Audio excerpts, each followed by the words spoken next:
All right, everyone. Left-wing media is currently saying, link in the description, archived of course, Donald Trump's honeymoon is over. He has failed. His fans are turning on him. Basically, he's a failure, and the Orange Man's bad. Number one, I think we've heard this before for like the last fucking decade. Number two, he has been the most transformative president in the last 50 or 60 years.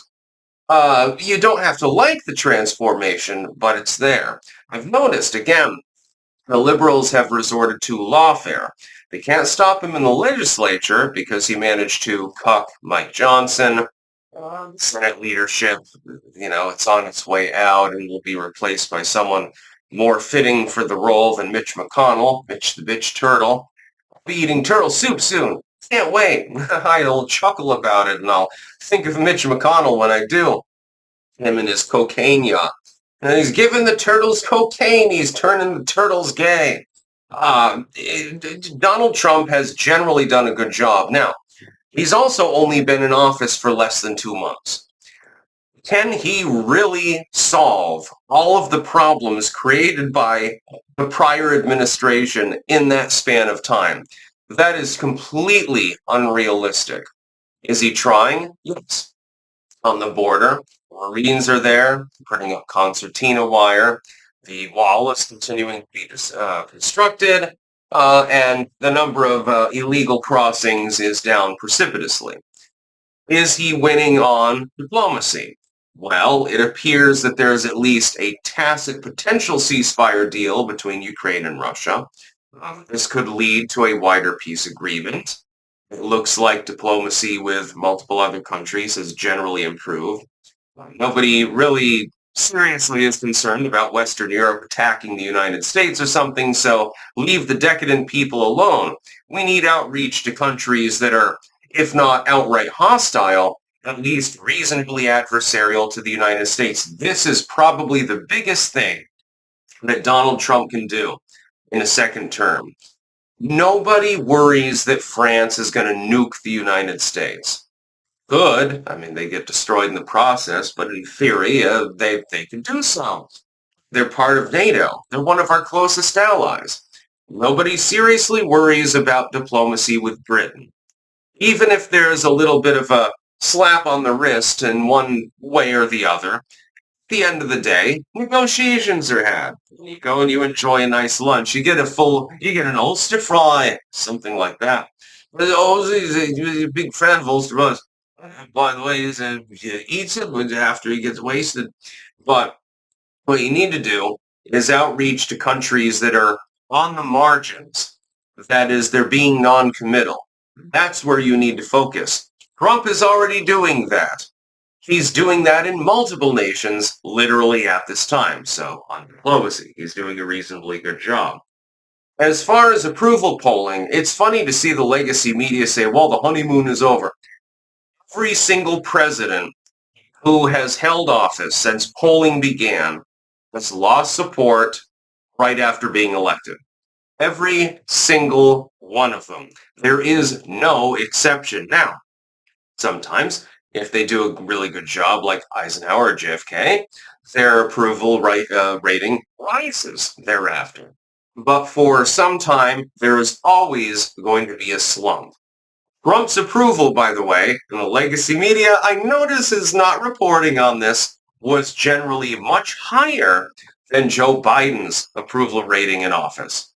This is before the disastrous debate performance, by the way. But they're not telling you about that. Most people don't have the time to read the RCP polling average, and therefore don't even know this, unless you happen to be a clanker. If you're a clanker, you probably already do. Donald Trump's approval managed to, it was generally in the mid-40s. It's not great, but it's certainly not terrible. And in a hyper-politicized climate, that's pretty much the best you can hope for unless you literally perform miracles. Donald Trump just saved 12 orphans from a burning fire. Clearly, he is attacking the burial industry. That's probably what the legacy media would say, by the way. Biden's was in the upper 30s at best, sometimes in the mid-30s. There is a big difference between those two. There's a reason why Donald Trump won the popular vote, and it wasn't just because his opponent is a psychopath. And she is. Kamala Harris is a psychopath, a literal one. I state that declaratively. Go ahead and sue me if you think otherwise. Kamala Harris is nuts. It wasn't just because of that. It's because he knows what he's doing. In his first term, he knew what he was doing. He actually had clearly stated goals, not just sloganeering, clearly stated goals, and then he set out to accomplish them. He would have accomplished more of them.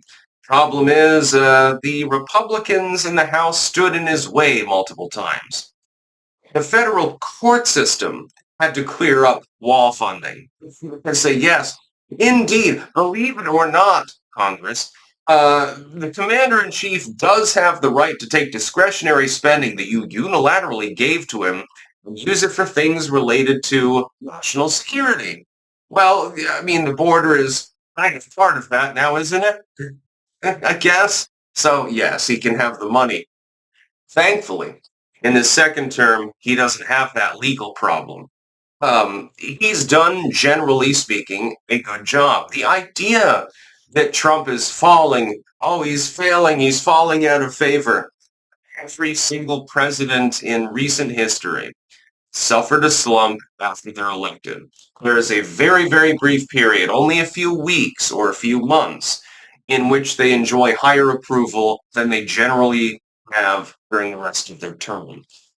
This is a historical norm of which there is no deviation from. If they do good things, it rises back up. Trump's, by the way, did until the lockdown risk period. It was approaching 50%. But most people don't know this because they never studied the polling data. And that's a big problem. Some of us, we have to analyze politics. And it's difficult because sometimes you can't convince people, actually, of these things. You can show them the data, their eyes glaze over, they get cognitive dissonance, and then they start parroting what they heard from CNN or something like that. It's a big problem. Trump will be fine. He's not failing. He's not faltering. The line is holding. If anything, it's the Democrats that are in complete rout right now. I've never seen anything like it. They're acting like the Republicans usually act. And Donald Trump is probably laughing his ass off at this, by the way. He sleeps soundly at night knowing that he's blessed, as I am, by the way, too, with retarded enemies that have no idea what they're doing. He'll do just fine. Will he be perfect? No. Will he make decisions that you do not agree with? Absolutely, including myself. He has already done that a couple of times. Will he generally be good? Yes, I believe that he will. I think that his second term will be even better than the first term. The first term was already acceptable, acceptable/good. I think that the second term will be better than his first term, and that ultimately he will be remembered more fondly after his second term than he was after the first. The liberals will try to prevent them from having like a Trump National Library and stuff like that. No busts of Trump allowed, no statues. In the end, I think that they will be completely unsuccessful at this endeavor. That's all.